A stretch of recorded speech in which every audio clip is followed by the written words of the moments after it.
Hello everyone, welcome back to my channel. I hope आप सब अच्छे होंगे और आप लोगों की प्रिपरेशंस भी काफ़ी अच्छी चल रही होगी। तो आज मैं फिर एक नए क्लास के साथ आई हूँ। आज हम पढ़ेंगे वेस्टर्न पॉलिटिकल थॉट के बारे में टॉप 20 क्वेश्चन। इसके साथ आपको एक्सप्लेनेशन भी मिलेगा और ये क्वेश्चंस पीजीटी लेवल के लिए तो है ही, और साथ में यूजीसी नेट कि जो तैयारी कर रहे हैं बच्चे उनके लिए भी काफ़ी हेल्पफुल होने वाला है। तो प्लीज़ वीडियो को पूरा एंड तक ज़रूर देखिएगा, ये आपके एग्ज़ाम के लिए बहुत इंपॉर्टेंट क्वेश्चंस हैं। तो आज का हमारा पहला क्वेश्चन है, प्लेटो की प्रसिद्ध कृति द रिपब्लिक मुख्यतः किस विषय से संबंधित है? तो ऑप्शंस हैं ए शक्ति का संघर्ष, बी आदर्श राज्य और न्याय, सी सामाजिक अनुबंध और डी उपयोगितावाद। तो इसका आंसर है बी आदर्श राज्य और न्याय। प्लेटो की the Republic western political thought की सबसे इम्पॉर्टेंट बुक में से ये एक है। इसका मेन क्वेश्चन ये है कि जस्टिस क्या है और एक आइडियल स्टेट कैसा होना चाहिए। प्लेटो के अनुसार राज्य में 3 प्रमुख वर्ग होते हैं। पहला है फिलोसोफर रूलर जो शासन करते हैं, और दूसरा है सोल्जर राज्य की रक्षा करेंगे, और तीसरा है प्रोड्यूसर कृषि व्यापार और उत्पादन करेंगे। प्लेटो का फेमस आइडिया है कि फिलोसोफर किंग यानी कि शासन दार्शनिक के हाथ में होना चाहिए, क्योंकि फिलोसोफर को सत्य और न्याय का वास्तविक ज्ञान होता है, ऐसा मानते थे प्लेटो। और सेकंड क्वेश्चन है, प्लेटो के आदर्श राज्य में शासन किस वर्ग के हाथों में होना चाहिए? ऑप्शन है ए सैनिक वर्ग, बी उत्पादक वर्ग, सी दार्शनिक शासक और डी व्यापारिक वर्ग। तो इसका आंसर है सी दार्शनिक शासक। प्लेटो का मानना था कि जिस व्यक्ति के पास नॉलेज और विजडम है वही शासन करने के योग्य है, इसलिए प्लेटो ने फिलोसोफर किंग का कॉन्सेप्ट दिया था। और थर्ड क्वेश्चन देखिए, अरस्तु ने मनुष्य को किस रूप में परिभाषित किया? ऑप्शंस है A economic man, B rational man, C political animal, D है सोशल कॉन्ट्रैक्ट मैन। इसका आंसर है सी पॉलिटिकल एनिमल। अरस्तु ने अपनी फेमस वर्क पॉलिटिक्स में मनुष्य को पॉलिटिकल एनिमल जून पॉलिटिकन कहा है। इसका मतलब ये नहीं कि मनुष्य केवल पॉलिटिक्स करता है, इसका डीपर मीनिंग है कि मनुष्य स्वभाव से समाज और पॉलिटिकल कम्युनिटी में रहने वाला प्राणी है। अरस्तु के अनुसार व्यक्ति अकेले पूर्ण जीवन नहीं जी सकता, उसे पॉलिस यानी कि सिटी स्टेट में रहकर अपनी क्षमता को डेवलप करना है। और फोर्थ क्वेश्चन है, अरस्तु की पॉलिटिक्स में शासन के कितने शुद्ध रूप बताए गए हैं? ऑप्शन है ए 2, बी 3, सी 4, डी 6। तो इसका आंसर है बी 3। इसके 3 शुद्ध रूप बताए गए हैं। पहला है मोनार्ची, एक व्यक्ति का शासन, और दूसरा है अरिस्टोक्रेसी, कुछ योग्य लोगों का शासन, और थर्ड है पॉलिटी, अनेक लोगों का शासन कॉमन गुड के लिए। और फिफ्थ क्वेश्चन है, मैकियावेली की प्रसिद्ध पुस्तक द प्रिंस मुख्यतः किससे संबंधित है? ऑप्शंस हैं ए धार्मिक नैतिकता, बी राजनीतिक सत्ता और उसके संरक्षण, सी वर्ग संघर्ष, और डी है प्राकृतिक अधिकार। तो इसका आंसर है बी राजनीतिक सत्ता और उसके संरक्षण। मैकियावेली ने द प्रिंस में ये बताया कि एक रूलर सत्ता कैसे प्राप्त करे, उसे कैसे बनाए रखे और राज्य को कैसे मजबूत करे। मैकियावेली ने पॉलिटिक्स को ट्रेडिशनल मोरालिटी और रिलीजन से अलग करके प्रैक्टिकल तरीके से देखा है। उनका मेन फोकस था power, state, political stability, security, effective leadership. इसलिए मैकियावेली को अक्सर मॉडर्न पॉलिटिकल थॉट का प्योनियर कहा जाता है। और सिक्स्थ क्वेश्चन है, मैकियावेली के राजनीतिक चिंतन की प्रमुख विशेषता क्या थी? ऑप्शन से ए आदर्शवाद, बी यथार्थवाद, सी अराजकतावाद, और डी है समाजवाद। तो इसका आंसर है बी यथार्थवाद। मैकियावेली ने पॉलिटिक्स को जैसा वास्तव में है उस रूप में समझने की कोशिश की है, ना कि जैसा होना चाहिए। इससे पहले पॉलिटिकल थिंग्स अक्सर आइडियल स्टेट, मोरालिटी और एथिक्स पर ज़्यादा फोकस करते थे, लेकिन मैकियावेली ने जो रियलिटी है उस पे समझने की कोशिश की है। और 7th क्वेश्चन है, थॉमस हॉब्स के अनुसार प्राकृतिक अवस्था में मनुष्य का जीवन कैसा था?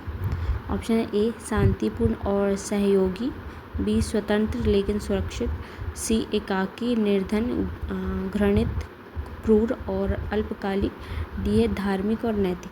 तो इसका आंसर है सी एकाकी, निर्धन, घृणित, क्रूर और अल्पकालिक। हॉब्स के अनुसार स्टेट ऑफ नेचर में कोई कॉमन प्रैक्टिकल अथॉरिटी नहीं थी। हर व्यक्ति अपनी सिक्योरिटी और सेल्फ इंटरेस्ट के लिए संघर्ष कर रहा था। हॉब्स के अकॉर्डिंग मनुष्य फंडामेंटली सेल्फ इंटरेस्टेड है और रिसोर्स लिमिटेड होने के कारण हमेशा मतभेद, कॉन्फ्लिक्ट पैदा होता है, इसलिए स्टेट ऑफ नेचर में सिक्योरिटी नहीं थी। और 8th क्वेश्चन है, हॉब्स के सामाजिक अनुबंध सिद्धांत में संप्रभुता सत्ता कैसी होनी चाहिए? ऑप्शन है ए विभाजित, बी सीमित, सी सर्वोच्च और अविभाज्य, डी केवल धार्मिक। तो इसका आंसर है सी सर्वोच्च और अविभाज्य। हॉब्स के अनुसार सबसे इम्पॉर्टेंट चीज़ थी पीस एंड सिक्योरिटी। लोग स्टेट ऑफ नेचर को इनसिक्योरिटी से बचने के लिए सोशल कॉन्ट्रैक्ट करते थे और अपनी बहुत सी फ्रीडम्स एक सोवेरियन को ट्रांसफ़र करते थे। और 9th क्वेश्चन देखिए, जॉन लॉक के अनुसार मनुष्य के प्राकृतिक अधिकारों में कौन सा शामिल है? ऑप्शंस है ए जीवन, स्वतंत्रता और संपत्ति, बी है समानता, बंधुत्व और न्याय, सी है धर्म, राष्ट्र और राज्य, और डी है शक्ति, संपत्ति और प्रभुत्व। तो इसका आंसर है ए जीवन, स्वतंत्रता और संपत्ति। ये जॉन लॉक के नेचर राइट्स हैं, life, liberty plus property. Lock के अनुसार ये राइट्स गवर्नमेंट द्वारा दिए हुए नहीं हैं, ये नेचुरल राइट्स हैं। जीवन, स्वतंत्रता, संपत्ति ये कोई गवर्नमेंट नहीं देते, ये हमारे नेचुरल राइट्स हैं। गवर्नमेंट का मुख्य उद्देश्य उन्हें प्रोटेक्ट करना है। अगर गवर्नमेंट इन राइट्स का उल्लंघन करती है तो पीपल को गवर्नमेंट के खिलाफ विरोध करने का भी राइट है।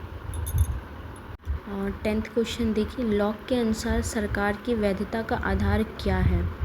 ऑप्शन है ए दैवीय अधिकार, बी जनता की सहमति, सी सैन्य शक्ति, और डी है राजा की इच्छा। तो इसका आंसर है बी जनता की सहमति।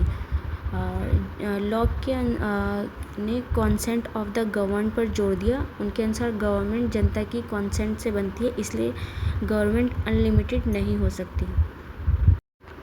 और 11th क्वेश्चन है, रूसो की प्रसिद्ध कृति द सोशल कॉन्ट्रैक्ट का केंद्रीय विचार क्या है? A general will, B class struggle, C separation of power, और डी है नेचुरल सिलेक्शन। तो इसका आंसर है ए जनरल विल। रूसो के द सोशल कॉन्ट्रैक्ट में सबसे इम्पॉर्टेंट कॉन्सेप्ट है, रूसो का आइडिया है कि man is born free but everyone he is in chain. मतलब रूसो के अनुसार legitimate political authority general will पर आधारित होनी चाहिए। जनरल विल का एम है कॉमन गुड होता है।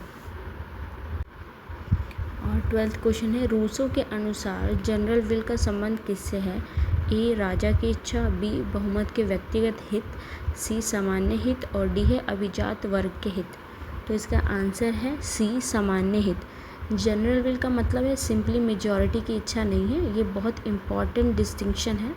जब लोग अपने पर्सनल प्राइवेट इंटरेस्ट से ऊपर उठकर पूरे कम्युनिटी के कॉमन गुड के बारे में सोचते हैं तो उसे जनरल विल कहा जाता है। और 13th क्वेश्चन देखिए, जेरेमी बेंथम की किस सिद्धांत के प्रमुख प्रतिपादक थे? ऑप्शन है ए आदर्शवाद, बी उपयोगितावाद, सी साम्यवाद, और डी अराजकतावाद। और इसका आंसर है बी उपयोगितावाद। जेरेमी बेंथम क्लासिकल उपयोगितावाद के प्रमुख थिंकर में से एक थे। किसी एक्शन या लॉ को जज करने का आधार होना चाहिए कि उससे सोसाइटी को कितना हैप्पीनेस मिलता है। बेंथम ने प्लेजर और पेन को ह्यूमन बिहेवियर के इम्पॉर्टेंट डिटर्मिनेट माना है। और 14 क्वेश्चन है, बेंथम का उपयोगितावादी सिद्धांत किस सूत्र से प्रसिद्ध है? ऑप्शन है A liberty for all, B greatest happiness of the greatest number, C general will, और डी है सर्वाइवल ऑफ द फिटेस्ट। और इसका आंसर है B greatest happiness of the greatest number. इसका सिंपल मीनिंग है ऐसी पॉलिसी या लॉ एक्शन जो सबसे अधिक लोगों के लिए सबसे अधिक हैप्पीनेस पैदा करता है। बेंथम का उपयोगितावाद क्वांटिटेटिव नेचर का था, यानी प्लेजर को क्वांटिटेटिव के आधार पर कंपेयर किया जा सकता है।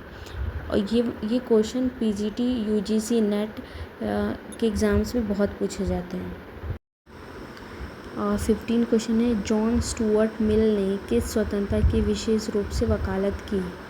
ऑप्शन है ए केवल आर्थिक स्वतंत्रता, बी विचार एवं अभिव्यक्ति की स्वतंत्रता, सी केवल धार्मिक स्वतंत्रता, और डी केवल राजनीतिक स्वतंत्रता। तो इसका आंसर है बी विचार एवं अभिव्यक्ति की स्वतंत्रता। जेम्स मिल जॉन स्टुअर्ट मिल ने इंडिविजुअल लिबर्टी और फ्रीडम ऑफ थॉट एक्सप्रेशन को बहुत इम्पोर्टेंस दी। मिल का आर्ग्यूमेंट था कि इवन मैच्योरिटी किसी ओपिनियन को गलत मानती है, फिर भी उस ओपिनियन को एक्सप्रेस करने की फ्रीडम होनी चाहिए। 16 क्वेश्चन है, जेएस मिल के हार्म प्रिंसिपल का मुख्य अर्थ क्या था? ऑप्शन है ए राज्य को हर व्यक्ति के कार्यों को नियंत्रित करना चाहिए, बी व्यक्ति की स्वतंत्रता तभी सीमित की जाए जब उसे कार्य से दूसरे को हानि न हो, सी बहुमत की इच्छा सर्वोच्च है, और डी है व्यक्ति को कोई स्वतंत्रता नहीं होनी चाहिए। तो इसका आंसर है बी व्यक्ति की स्वतंत्रता तभी सीमित की जाए जब उसके कार्य से दूसरे को हानि ना हो। जब आपके कार्य से किसी को हानि ना हो, ये मिल का सबसे इम्पॉर्टेंट प्रिंसिपल है। इनका हार्म प्रिंसिपल के अनुसार किसी व्यक्ति की फ्रीडम को केवल इसलिए रिस्ट्रिक्ट नहीं किया जाना चाहिए कि उसका बिहेवियर सोसाइटी को पसंद नहीं है। और 17 क्वेश्चन है, कार्ल मार्क्स के अनुसार इतिहास की प्रेरक शक्ति क्या है? ए है धर्म, बी महान व्यक्ति की इच्छा, सी वर्ग संघर्ष, डी राष्ट्रवाद। तो इसका आंसर है सी वर्ग संघर्ष। कार्ल मार्क्स के अनुसार ह्यूमन हिस्ट्री को समझने के लिए क्लास रिलेशन और क्लास स्ट्रगल बहुत इम्पॉर्टेंट है। और 18 क्वेश्चन है, मार्क्स के अनुसार पूंजीवादी समाज में मुख्य वर्ग कौन से हैं? ऑप्शन है ए राजा और प्रजा, बी बुर्जुआ और सर्वहारा, सी अभिजात और किसान, और डी है सैनिक और व्यापारी।